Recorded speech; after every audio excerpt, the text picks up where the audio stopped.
Can you see the screen? Yes, sir. Okay. Okay, so around 23, 24 students are there. That is fine. Okay, all right. So, hello again, and we can start today's lecture. Should I switch on the recording?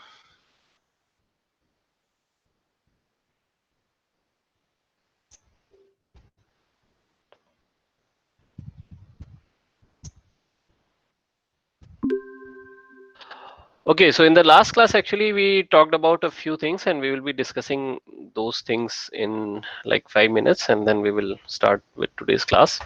So in the last class, we discussed about the objectives of research. Okay, and we discussed that why do you want to do research? What are the different objectives? So to gain familiarity with the phenomena or achieve new insight into it, and some other objectives that we discussed in the last class. What is the motivation to do research? Okay, why do you want to do research? What is the what should be the motivation behind doing research?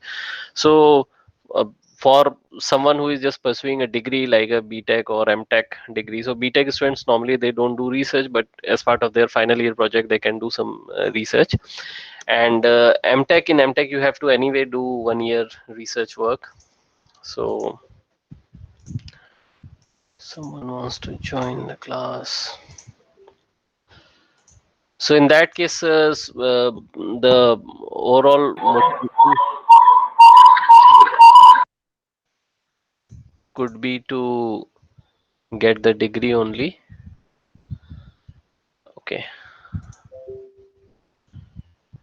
and and there are some other motivations that we discussed in the last class. But if you are an established researcher, then you want to solve some problems, solve some unsolved problems, and if you, the more experience you have, the more problems you will actually see, and the more approaches also you will see to solve those problems. So at some time you will have a lot of problems and a lot of ways to solve them, but you won't have time to do that work. So that stage also comes in life. But at this stage, when you are a student, MTech student, then defining a problem in itself is a very big task, right? So these are some of the motivations that we discussed. Then we discussed what are the types of research. So descriptive versus analytical, applied versus fundamental, quantitative versus qualitative, conceptual versus empirical. All these things we discussed in some details. Some other types of research we discussed about one-time research or longitudinal research, field setting research or laboratory research or simulation research, clinical or diagnostic research, exploratory or formalized research, right? So exploratory means you want to explore something new. Formalized means you are following a step by step thing, and you are formulating some kind of theory. So that is a formalized research. Historical research or conclusion oriented research. So all these things actually we discussed. Then we discuss what are the research approaches. So basically two approaches are there: quantitative approach and qualitative approach. So in quantitative approach we discuss that there are three further subclassification: inferential approach, experimental approach, and simulation approach. Here you do a thorough investigation of different aspects of a particular research problem. So that is called the quantitative approach, and the other is a qualitative approach, which is which is actually based on something. When you have a lot of experience, then you start understanding most of the things on your own. So in that case you can actually move in this direction, and you need not to do a lot of experiments or simulation or literature review, because you already have those type of experience. That what will you get by doing something? So in that case you can do a qualitative approach, and you can focus mainly on some quality aspects of research problem. We also discussed that what is the significance of research. Okay, so the significance of research is different for different people, different uh, parts of our society. So for some students who are writing their master's or PhD thesis, the research is just to get the degree and get a good a high position in the social structure.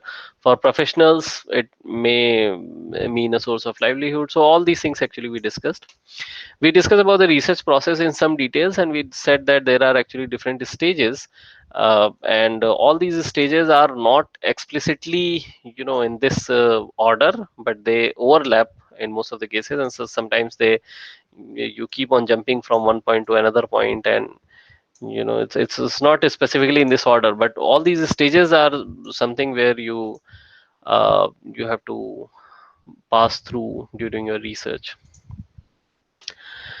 So criteria for good research. A good research is systematic, logical, empirical, and replicable. So these points also we discussed. And problems encountered by researchers in India. So we discussed some of the problems that are encountered by various researchers in India, particularly in Indian scenario. We discussed, but most of the problems are actually global in nature. So um, these problems also we discussed in some details. Okay, so today we will be discussing about defining the research problem. Okay, how do you define a research problem? What are the stages of defining the research problem? Why do you want to define the research problem? What will you ultimately get by defining a research problem? So we'll start with this.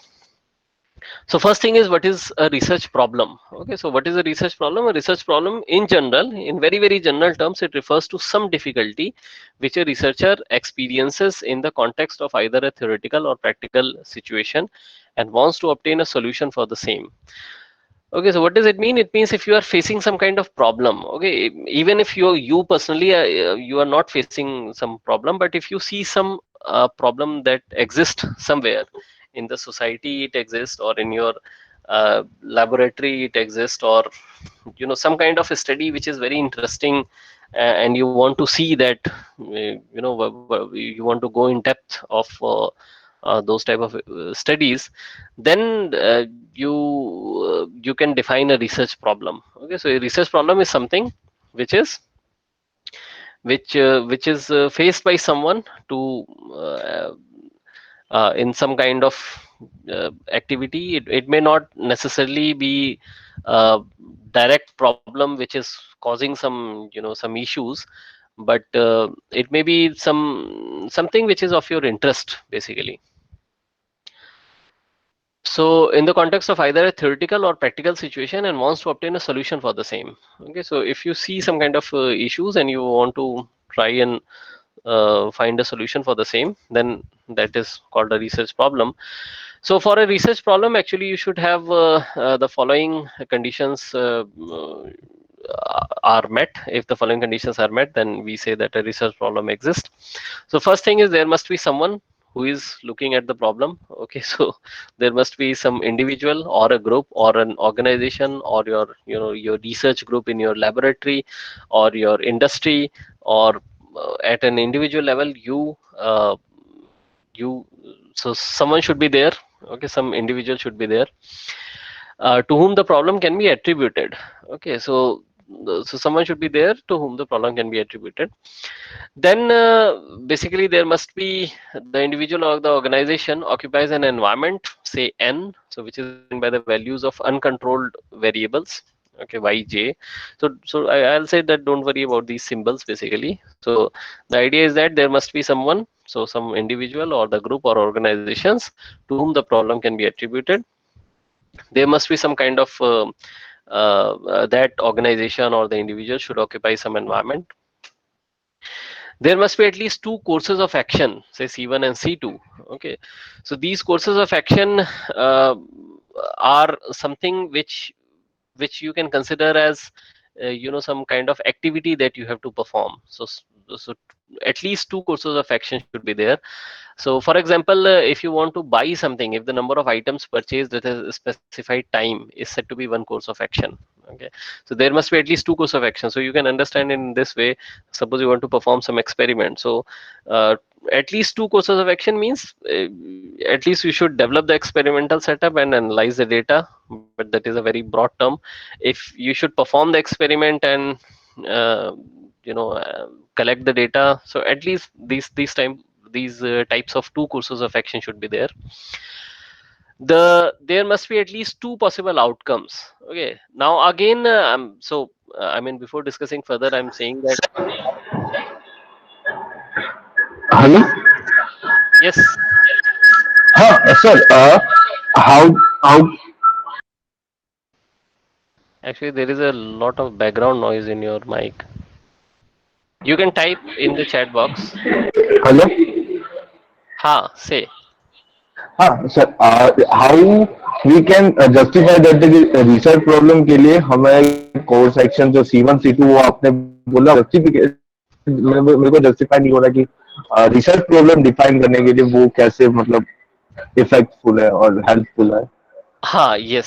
So basically research problem define करने के लिए helpful नहीं है, but means actually means these things are actually interrelated, right? So the research problem itself should tell you that uh, how you want to solve that problem and what are your expected outcomes. So the research problem, when you are defining the research problem, actually, अरे अरे sorry sorry sorry sorry sorry. okay, okay. So there was a huge background noise in your mic, but the thing is that for now we are just considering what is a research problem. Okay, we are talking about the research problem, and how do you define this research problem? So for that you should have some ideas. We will see with an example that what are the steps in defining a research problem, right? So in that example we will see that first you uh, define your problem in a very general term, and then after a lot of other refinements you define your problem in a very specific term. So we will see that, but for now just understand it in this way, that for defining the research problem you should have some idea that how you want to solve that problem, what are the courses of action, what are the expected outcomes. Okay, and then you keep on redefining the problem, you keep on narrow down your research problem. So there must be two courses of action, there must be two possible outcomes. Okay, say O1 and O2 of the course of action. So these two possible outcomes, so again, so I was saying that before discussing this further, I must say that these are very general terms, okay, with very general ways, and maybe at this stage it will be difficult to uh, frame it correctly and difficult to understand it thoroughly. That there must be at least two course of action, why only two, and why two possible outcomes, what is the purpose of this two possible, why not one possible outcome should be there. So these steps have been developed after a thorough process, so that eventually you will understand. So at least two possible outcomes, say O1 and O2 of the course of action. So one should be preferable to the other. Okay. So if you don't have any expectation from your research, then you will not be able to do that research. And that is why you should also correctly in your research problem or in your research statement you should have some kind of objective also. What do you want from this that research? Okay.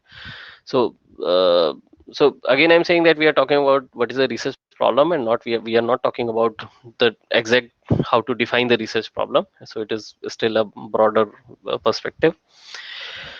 So so if you want to do something, then only you can you know define the research problem. But if you don't want to do something, then obviously you cannot define. So uh, there must be some kind of outcome. Okay, some kind of outcome that the researcher wants, that is an objective. So whenever you write a research proposal, actually what happens, you define the objective separately and you define the possible outcomes separately.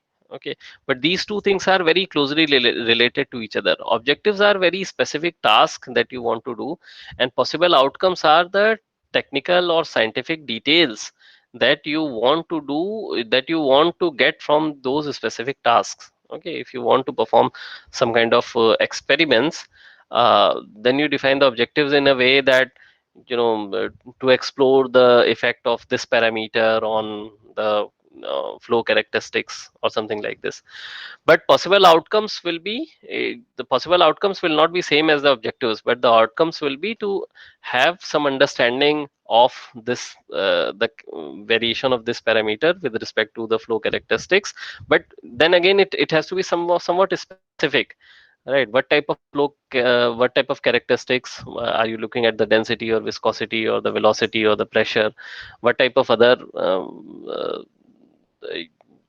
the uh, parameters that you are looking at? So these two things are interrelated, but they are not the exactly not the same. So outcomes will tell you that what do you want to do, what are the outcomes of your research, and objectives are the basically what are the things that you want to perform. Okay, so uh, this this will become clear once you uh, see it further. So with all these things, these are the problems, and the course of action available must provide some chance of obtaining the objective, but they cannot provide the same chance. So basically the thing is that the course of action, whatever actions you want to perform, they should redirect you towards achieving your objective, okay, or towards getting the your outcomes, what do you want to achieve from that research. So this is how you define the research. This is what a research problem is. Now coming to the components of a research problem. So again, to summarize the things that we discussed so far, so there must be an individual or a group which has some difficulty or the problem. There must be some objectives to be attained at. If one wants nothing, one cannot have a problem, right? So obviously you want to have something out of your research. There must be alternative means or the course of action for obtaining the objectives one wishes to attain. Okay, so basically the thing is that the same objective you should have some ideas of attaining the same objectives through different means. If I want to study, if I want to design some kind of experiments, I have full flexibility of designing that experiment. And I have I can choose from different aspects that what type of experiment I want to design. Or if I want, I can choose whether I should do the experiment or I should do the simulation or I should do the analytical uh, approach. I should use the analytical approach. So I have all the flexibility, so the same objective can be achieved by different ways. You can do it experimentally, you can do it through simulations, you can do it analytically, or in the experiments itself you have some options, like you can do it with experiment number 1 or you can do it with experiment number 2. uh, in your respective fields you can explore this further, that if you have some research problem, there are numerous ways of looking at the same problems, same problem in different ways. So there must be an alternative means. There must remain some doubt in the mind of the researcher with regard to the selection of the alternatives, right? So I mean, this is very difficult to assess, but as a researcher, if you know everything, then why are you doing something, right? So the idea is that you don't know everything in your particular field of research that you want to do. So in that case, you develop some kind of you plan some kind of activities, and in those different activities you select which is the best, not explicitly in terms of scientifically best, but also which is doable, okay, which you can do. And also if you have some alternatives, then you should basically uh, you can present your results, that which alternative is good. So if you can try 2 or 3 ways of doing the same thing, then you can do a comparative analysis, or you can do a validation type of thing, or you can just present your result by saying that this method is good compared to this method, provided you have used both the methods. There must be some environment to which the difficulty pertains, so this is quite obvious. So in other ways, in other terms, you can understand in this way that the difficulty that is there, it should be there somewhere. Okay, that means your application of your research should be somewhere. So it's not like you are studying something or you are exploring something which is of no use. So it must have some use. And that's why whenever you present something in any presentation or in any conference or in any seminar or talk, you first explain them the applications that the and then you narrow down it to a research. So one day I was seeing a problem of bird strike on aeroplane. Okay, so the bird strike on aeroplane is a very complex phenomena that you can understand, that the bird shape is very different, but breed is very different, which bird is striking, right? The planes are different, the plane sizes are different, weights are different, the speeds are different, angle of strike is different, and all those things are different.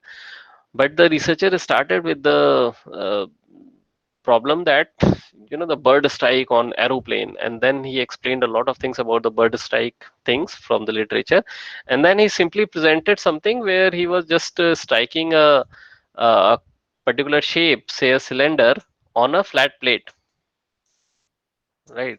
And then so this is a very interesting example that a complex shape of the bird and a complex interaction of the bird with the plane, with the aeroplane, was narrowed down to very simple, strike of a cylinder on a flat plate, on a fixed flat plate.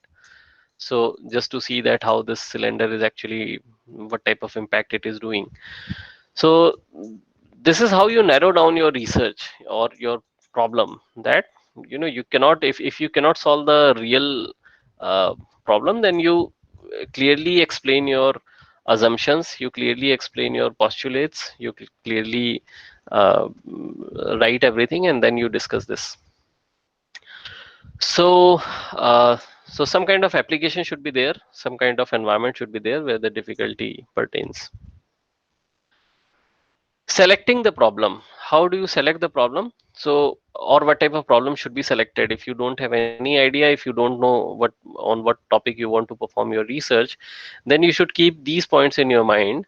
That first thing is that subject which is overdone should not normally be chosen. Okay, so something which is extensively explored, which has already been extensively explored, you should not choose those things. Okay, and that's why nowadays most of the research or the research topics are becoming slightly advanced. Nowadays nobody does a very simple experiment of dropping a ball or something like that. S- just to give you an example, because a lot of work has been done in that case. And in our fluid flow, if I just say that solve the pipe flow problem, right, then a number of researchers have already done this. So you cannot, you will definitely, you will not get anything new if you're just using a, a pipe flow problem. Okay, in a pipe, if you're just flowing the water, then it will be difficult for you to get some new insights in that, because it has been thoroughly explained for the laminar flow and a turbulent flow, and for different layers and what type of boundary layers are formed, and all those things have been very means explained in a very detailed way. So something which is overdone, it should not normally be chosen, because it will be difficult task to throw difficult task to throw any new light in such a case, right? So a lot of work has been done, you should try not to choose that. How will you see it that a lot of work has been done in a particular field or not? So for that you can just do some literature survey and you will get an idea, right? Or you must have heard about that problem somewhere. So in that case, it is better to uh, avoid this. If you don't have idea, then you can talk to someone who is expert in that, and then your supervisor or your guide or your you know some researcher in that field can tell you that no, it has been thoroughly explored, so don't do anything in this. Controversial subject should not become the choice of an average researcher. So if you are average researcher means if you are a new researcher, if you don't have much research experience, then you should not choose something which is controversial subject, That means, suppose in on any topic, if two big research groups are, arguing, and someone is saying that my theory is correct and some other is saying that my theory is correct, and suddenly you jump into it and you say, no, see, this is something I have done. So in that case, actually, it'll be very difficult to get something new, right? Because those very established research groups might have seen all the angles or all the ways to solve that particular problem. So you should not choose any of these things. Too narrow or too vague problem should be avoided. Okay, so too narrow or too vague problem should be avoided. So too narrow means if it is very very very very specific, if it doesn't have any any large scope, then you should not choose. If it is too vague, if I just say that, for example, if I just say that uh, something like the social impact of traffic. Okay, now here I'm not telling that what type of social impact is social impact.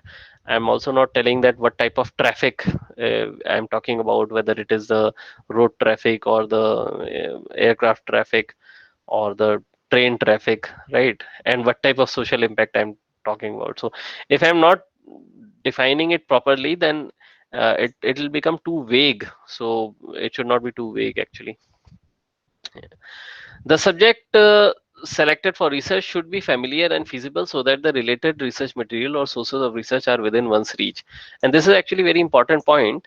So it says that whenever you are doing some research, you should have some idea or some background of uh, that area. If you don't have any idea or any background, then it will be difficult to actually perform research. Such as we are engineers, so we cannot do research on COVID vaccine. Someone wants to say something? So some students waiting to join, but I'm not getting any request. You can see my screen. There are no pending requests.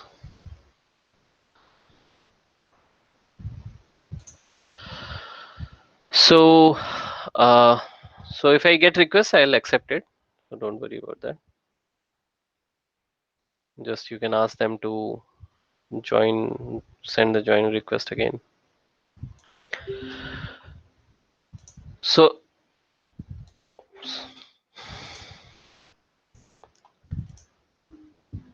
so basically, okay. So I got some request.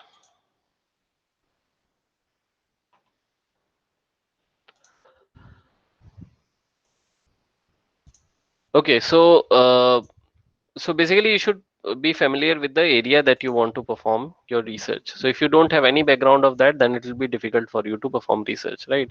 As I said that we cannot do research in the medical field, or if I am a mechanical engineer, I cannot jump into the computer science and engineering thing straight away.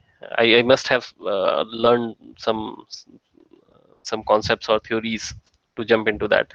And that is the reason when you try to do your PhD especially, then people ask that what you have done in your masters. So that is something to get the idea that what type of research you have done in your masters, what on what topic you have performed your work. So those things are there.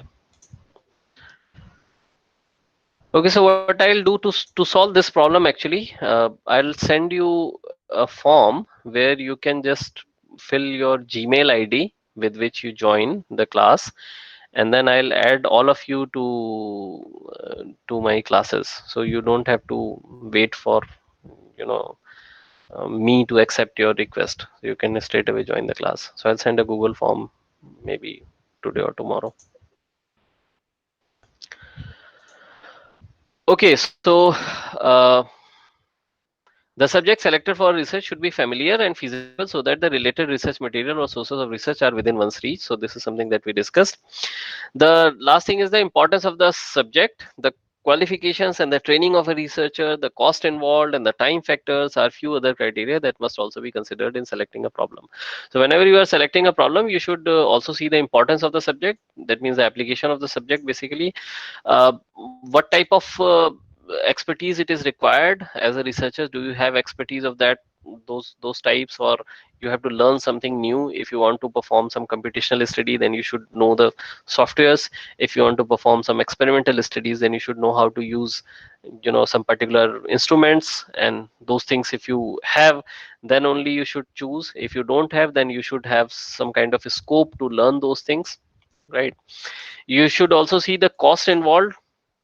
What is the cost of your research? That should also be there. The time factor, how much time do you have? Do you have like 3 years, 4 years, 6 months, 3 months?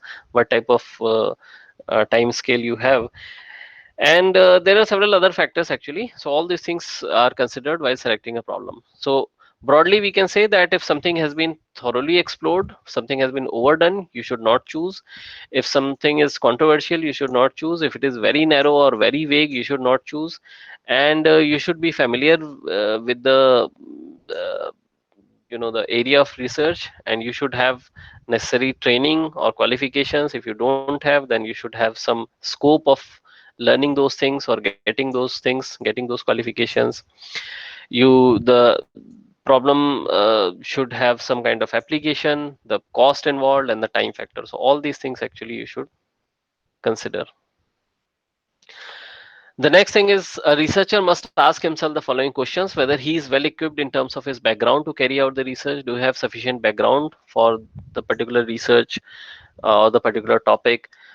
Whether the study falls within the budget. So again, here comes the cost, right? So all these things are coming into picture: the qualification, the training, the cost, and the time factor. Whether necessary cooperation can be obtained from those who must participate in the research as subjects. That means if you have some kind of, if you need some people, some experts, or some volunteers, then do you have sufficient you know uh, resources, or they have agreed to participate in your research? That consent should be there. So if the answers to all these questions is yes, then you should actually, you are in a good position. And you can say that your practicability of your research is actually, you can assure that okay, this is something that can be done. The selection of problem must be preceded by a preliminary study. So some kind of preliminary study should be there. Then only you should actually select the problem. Necessity of defining the problem. Why do you want to define the problem? So quite often we hear that a problem clearly stated is a problem half solved. So this is something that you must have heard at some point of time, that a problem clearly stated is a problem half solved. That means if you are very specific to something what you want to solve or what you want to achieve, then it is very clear. The clearer picture you have, the better will be your chances to solve it.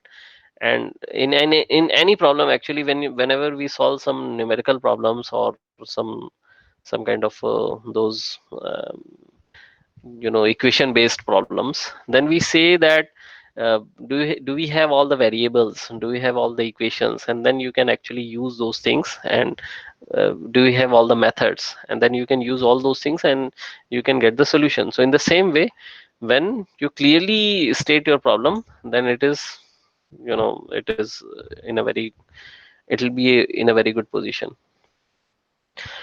So if you have, the problem is very well defined, then the you can be on a good track.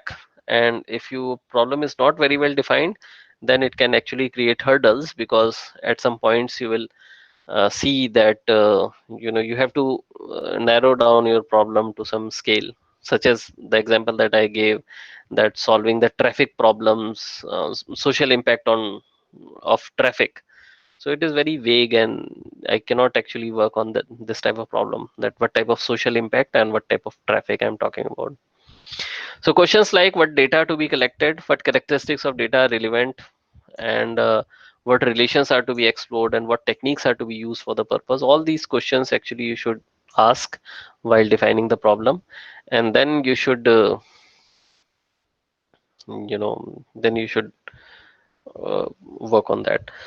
So the defining the problem doesn't only mean that you are just uh,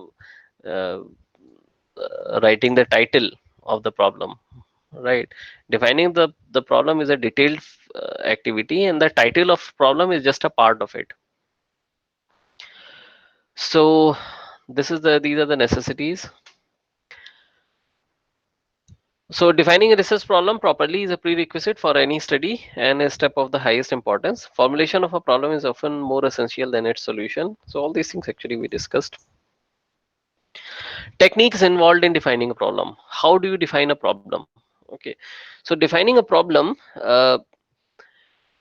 first thing is that you should not define a problem when you are in hurry. Okay, if I say that define a problem in 10 minutes, then definitely, I mean, you can say something, but as a researcher you must take sufficient time in defining the problem. In practice, this is frequently overlooked, which causes a lot of problems later on. So normally people don't pay a lot of attention on the defining the problem. uh, but the problem definition, again means I'm saying in a different way that defining a problem you can consider as something like writing the abstract of your paper, right?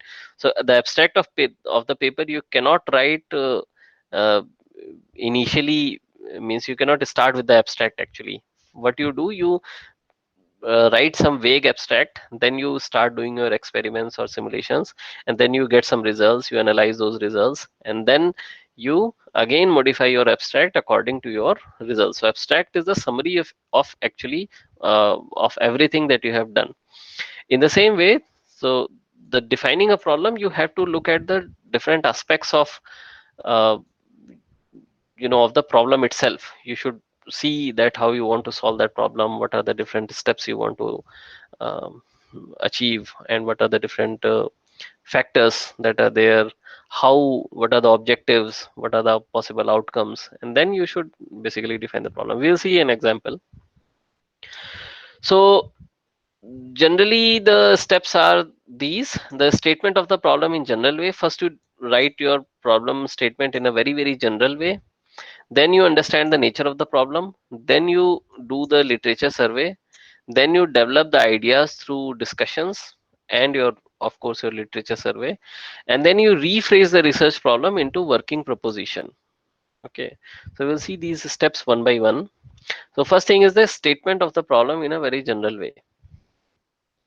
What does it mean? It means that for all the problems, whenever you select a problem, any research problem, you should state in a very broad general way, right? And then uh, uh, you should try and include everything that is there in your mind in a very general way, so keeping in view some practical concerns or some scientific or intellectual interest. So suppose, for example, if I want to solve a pipe flow problem, again I'm coming back to the pipe flow problem, but I want to study the velocity profile and I want to also study the pressure drop, right?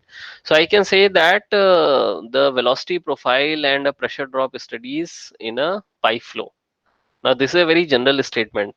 Okay, though I have used some specific terms such as the velocity profiles and pressure drop, but I have not given, but I have also used some vague terms, right? That what type of fluid is there. I have not given any information of that. What is the flow rate, or what is the characteristics of this pipe? So all those things I have not given. I'm just giving you an example. So basically, this is where your supervisor role comes into picture, and your supervisor helps you in writing the general problem, means the problem statement in a very general way, and then it is your job to make it refined and make it in the operational terms, that how you want to perform, what are the different characteristics you want to perform. So the feasibility of a particular solution has to be considered in the same has to be considered, and the same should be kept in view while stating the problem. So this is how you actually first you write the problem statement in a very general way. Then the next is the understanding the nature of the problem. So the next step is to understand the origin and nature clearly. Okay, and the best way is to uh, discuss it with someone who has already worked on that. If you don't find anyone, then you can discuss with your supervisor, you can discuss with your friends, you can discuss with your any colleagues, anyone with whom you think you can get some idea. So you want to understand the nature of the problem. Okay, what are the different parameters that you want to study? uh, what are the uh, how the problem can be studied. Again, I mean, it is actually very difficult to explain all these points by giving you a very general idea, but you can relate these things to your specific research interest. Okay, I don't know that what are your interests. Even in mechanical engineering, we have different branches. Someone is interested in manufacturing, someone is interested in materials, someone is interested in heat transfer and fluid flow, and all these things are actually entirely different things. In civil engineering, someone might be interested in surveying, right? In earthquake engineering or in uh, building and construction. So all those things, or bridge design. So you can uh, think of these things in your particular domain, and similarly the electrical students also can look into in your respective research areas. So you have to understand the nature of the problem. Then you do the literature survey. Okay, the literature survey, why do you want to perform the literature survey? The literature survey gives you the idea that what are the latest research that is going on, what are the methods, what are the techniques that have been tried, what are the different theories that have been proposed, what are the different ways of doing the validation of your results. So the researcher must be well conversant with the relevant theories in the field, reports and records, as also all other relevant literature. So you must devote actually sufficient time in reviewing the literature. So literature survey can take, the initial literature survey can take some time from like 4 months to 6 months actually, in getting some idea that what are the things that people have tried and done. And from that literature survey, you can get a lot of new ideas of your hypothesis or of your problem statement, or the problem statement that you have written in a very general term. uh, of that, you can get a lot of idea from the literature survey. Okay, so knowing what data are available often serves to narrow the problem itself, as well as the technique that might be used. Okay, so what type of information is already available? Most of the time we select things based on the literature survey. Okay, and then we vary something, and then we try to explore the effects of that the parameter that we have varied. So literature survey would also help a researcher to know if there are certain gaps in the theories.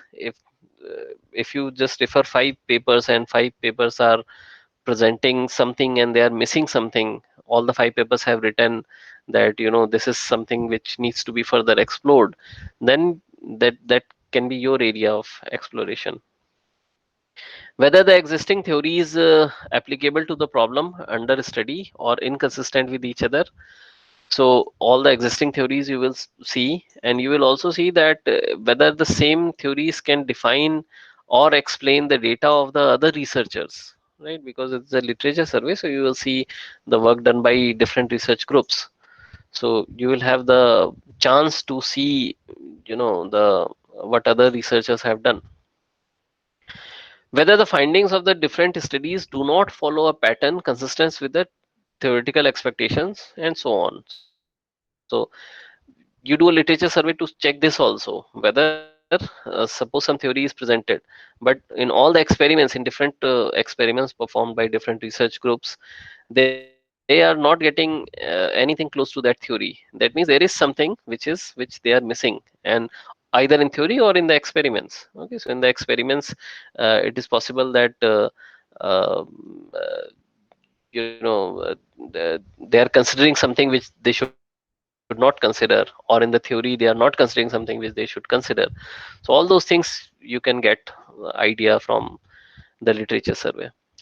The next point is developing the ideas through discussions. Okay, so once you have done the literature survey, once you have defined your problem in a very general term, then you discuss these things uh, with your supervisor, or with your colleagues, or with the researchers who are already doing work in that particular area.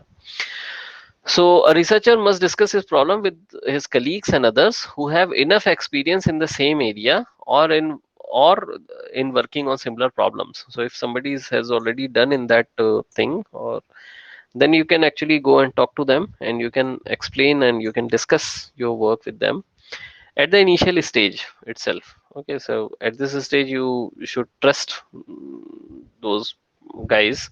You should not think that they can steal your ideas, basically, because that is why you are defining the things in a very general way. So, and the last one is the rephrasing the research problem. Rephrasing the research problem, that means you narrow down your research problem to something which can actually be achievable, which can actually be done, which can actually be achieved through the analytical or experimental approach. So finally, the researcher must and sit to rephrase the research problem into working proposition.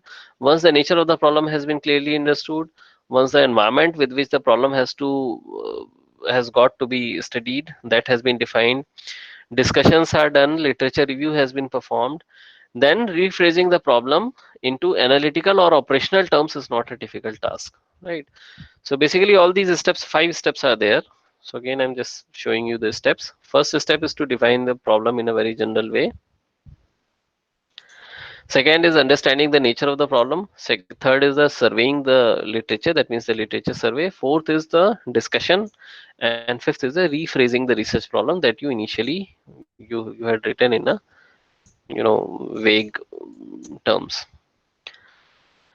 So let us see. Okay, so we were here. Techniques involved in defining a problem. So again, continuing this, following points must be considered. So first thing is that the technical terms and words or phrases, all these things should be clear to you.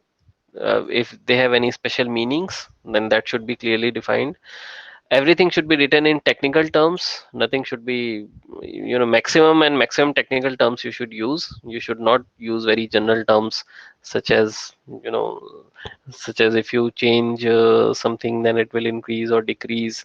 You should write some in some form of technical terms, in the form of the parameters. If you have used some kind of special characters, then that you should define. Basic assumptions or postulates, that should be clearly defined or clearly stated, because then only you can uh, start your research, if you have clear understanding of the basic assumptions or postulates. Such as, if we consider again the pipe flow problem, then we say that it is a axisymmetric problem, or it is a fully developed flow, or it is a laminar flow, right? So all these things are the assumptions that we clearly define uh, before the actual work. The straightforward statement of the value of the investigation, that is the criteria of the selection of the problem, should be provided. What is the value of the investigation? What are the applications? Why do you want to do that kind of research? The suitability of the time period and the source of data available must also be considered by the researchers. Okay, how much time do you have? What are the data that you want to use? What is the cost of that particular thing? All those things you should have some. You should keep in your consideration. The scope of the invigilation, or the limits within which the problem is to be studied, must be mentioned explicitly in defining a research problem. So, scope of the investigation, or the limits within which the problem is to be studied. Okay, so particularly means very specific. What are the different uh, parameters that you want to study, or what are the particular effects of something? So by looking at all these points, actually previous 2 3 slides and this slide, you can now understand why most of the research papers have very long title, right? Most of the research papers, you will say that the effect of this particular thing, and they will write very specific names on the flow characteristics of this horizontal pipe or something like this. They will try and write their title very very specifically, that most of the things are clear from the title itself.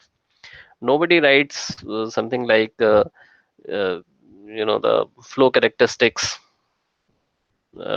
in fluid flow. That will not make any sense. People write very specific titles, and that's why the titles become long, because it has to be uh, clear from the title itself that what you want to do. So an illustration, an example. So let us suppose the research problem on a broad general way is as follows: why is productivity in Japan so much higher than in India? Okay, if I give you this statement, then from this statement we don't get many things. We get some idea that you want to compare some kind of productivity, and you want to compare the productivity of Japan compared to India, and you are saying that the productivity of Japan is higher than India, and why it is higher than India. Now this may look somewhat specific, but it is actually quite vague. Okay, we have not talked about that. A number of ambiguities are there, such as what sort of productivity. Okay, what industries they are talking about, what period of time the productivity is being talked about. Okay, over 50 years, over 100 years, or any specific, particularly any period. Okay, has it always been the productivity of Japan is always has been higher than compared to India, or what type of productivity actually? So in view of all such ambiguities, the statement on the question is too much general, and you can amend it. So you can write something like this: what factors were responsible for the higher labor productivity of Japan's manufacturing industries during the decade 1971 to 1980 relative to India's manufacturing industries? Now you have changed this statement to this statement, and here you have made it very, very specific. Okay, first thing you have written is labor productivity. Then you have mentioned that manufacturing industries. Then you have also mentioned the time 1971 to 1980. Okay, uh, compared to India's manufacturing industries. So basically, you have narrowed down your problem, this general problem, to this, somewhat very specific. Further, you can actually modify it again by doing some more literature survey, or doing some more uh, ways to formulate your research, that what you want to do, because it will be difficult to specify the objectives or the tasks that you want to perform. So in this case, to what extent did labor productivity in 1971 to 1980 in Japan exceeded that of India in respect of 15 selected manufacturing industries? And what factors were responsible for the productivity differentials between the two countries by industries? Now you can see that for this very small, relatively very small title, we have actually written this very big sentence. But this sentence is giving you a lot of information, that what very specific study you want to perform. First thing, you want to say that how much is the effect, to what extent, in this 1971 to 1980 period, of 15 selected manufacturing industries. Now manufacturing industries are again of different types, so 15 selected, or the say top 15 manufacturing industries. But again, top 15 might be different in India and different in Japan. So the idea is that you have to actually look at your problem statement a number of times, and you should think of it in a number of ways, uh, the different meanings that it can give you, right? So this was just an example, and what factors were responsible for the productivity differentials between the two countries by industries. So I think with this example, most of the things are clear that we discussed in today's class, uh, uh, because this example is telling you a lot. So this is how you write it in general terms. Then you do some research, you discuss it with, you perform the literature survey, and then you define it somewhat specific, and then you further you know define it to a very specific thing, that this is something that you want to study. And then you have to only you are only concerned about the documents or the literature that talk about this time period. Okay, and they also talk about the manufacturing, particularly the manufacturing industries. Then only you will narrow down your research, right? Otherwise, it will be an ocean to explore. So that's it actually for today. This was the last slide for today. So don't miss the forest in search of trees, right? So if you want searching some trees, then don't miss the overall big picture. Okay, so with this, I'm stopping here. Do you have anything to ask or say or discuss?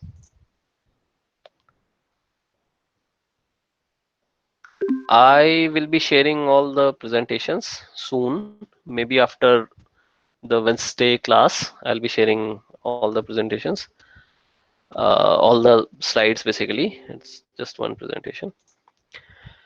So, do you have anything to say? Nothing? Okay, so then we will meet in our next class, which is on Wednesday. The same meeting link. Wednesday is what? It is 7th April. So, thank you. We'll meet in the next class. Bye bye.